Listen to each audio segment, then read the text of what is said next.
Magandang araw! Ngayon nga po ay ibigay po natin ang game schedule na magaganap nga sa April 4, 2024 sa PVL All Filipino Conference 2024 Preliminary Round. Kaya syempre bago po ang lahat ay huwag nyo na pong kalimutan mag-like, comment, and subscribe and pa-hit the notification bell para lagi po kayong updated sa aking mga bagong gawang video about sa volleyball. Di po ang game schedule. April 4, 2024, Thursday, first game 4 p.m.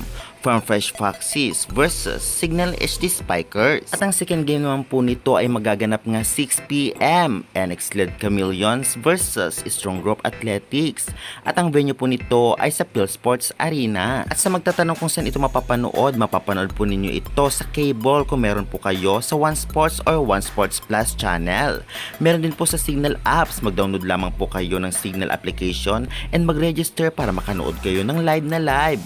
Meron din po sa Kumu and Giga Play Smarts. At syempre sa Google, search nyo lamang po pbllive.ph. Medyo late lamang po sa Google ngunit napakalinaw at buo po yung video. Sa unang tapatan nga ay talagang magiging palaban dito ang Signal dahil hindi basta-basta ang kanilang mga kaharap. Ito ay ang Farm Fresh na alam naman natin lumakas ngayon. Kaya naman sa pagkatalo nila kontra ng Screamline ay talaga namang alam naman natin na babawi ito.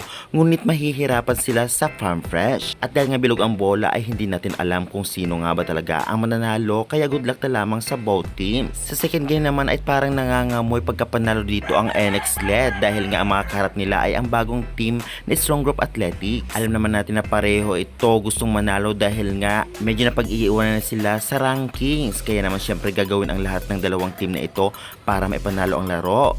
Kaya guys, excited na ba kayo sa magiging labanan sa April 4, 2024? I-comment nyo na yan at huwag kalimutan mag-like and subscribe for more updates.